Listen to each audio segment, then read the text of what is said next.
Сказка про ленивые ручки и ножки.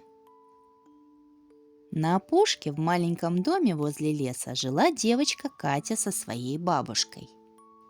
Может, она была и неплохая девочка, но такая ленивая, что и слов не подберешь.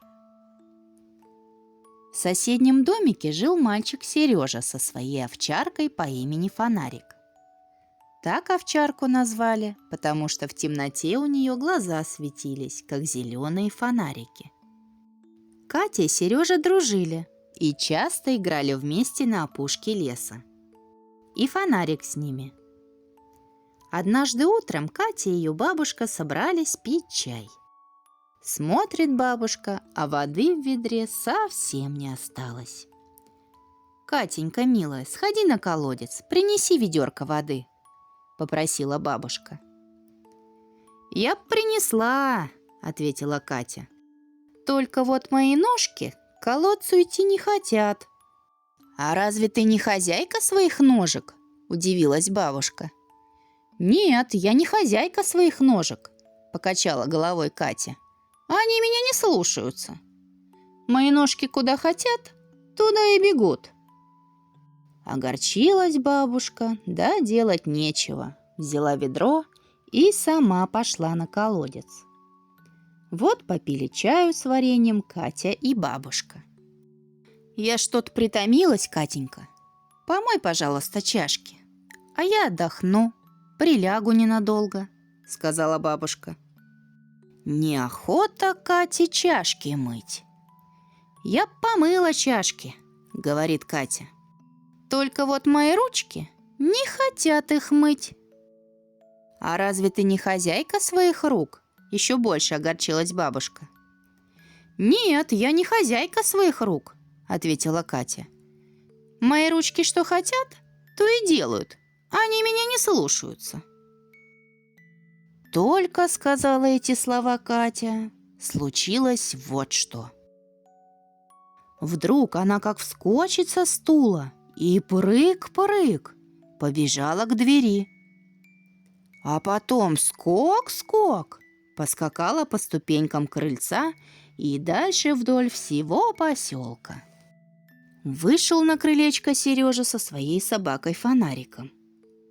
Смотрит вслед Кате, удивляется, куда это она направилась. А Катя бежит мимо сада тети Гали. Хвать! И сорвала самое красное яблоко.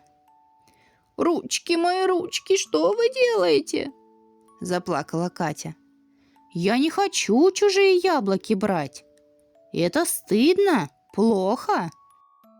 А ножки ее несутся все дальше. Сначала по широкой дороге, потом по узкой заросшей тропинке. А ручки то в дупло залезут, а там сердитые пчелы жужжат, жалятся, то жгучую крапиву сорвут. Заблудилась Катя, не знает, где ее дом, куда ей идти. Набежали тучи мохнатые, закрыли луну и звезды. Темно в глухом лесу, страшно. Села Катя на пенек и заплакала. Видно, все, конец, пропадать придется. А дом бабушка волнуется, места себе не находит. Пошла она к соседям. «Видел я Катю», — говорит Сережа.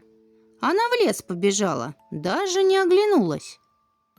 «Видела я Катю», — сказала тетя Галя. Сорвала она самое красное яблоко и даже спасибо не сказала. «Вот что», — сказал Сережа, — «дайте моей собаке понюхать какую-нибудь Катину вещь. Понюхает она ее, возьмет след и найдет Катю». Дала бабушка понюхать Фонарику ленточку из Катиной косички. Сразу собака вскочила, натянула поводок и побежала к лесу. А за ней Сережа, бабушка и тетя Галя. Долго они плутали по лесу, ведь Катя далеко ушла. А Катя сидит на пеньке и вдруг видит в темноте два зеленых глаза. «Ой, волк идет! Ой, пропала я!» — закричала девочка.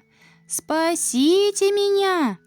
Больше я никогда не буду лениться! Хочу опять стать хозяйкой своих рук и ног!» «Да что ты боишься, Катя?» — засмеялся Сережа. «Это глаза у фонарика светятся. Мы тебя нашли». Бабушка обнимает, целует Катю. «Бабушка миленькая», — сказала Катя, — «я завтра сама на колодец за водой схожу и чашки помою. И вы, тетя Галя, меня простите. Как созреют ваши яблоки, я вам помогу их в корзины собрать. Я ведь теперь снова хозяйка своих рук и ног. Ах, как славно, как хорошо!»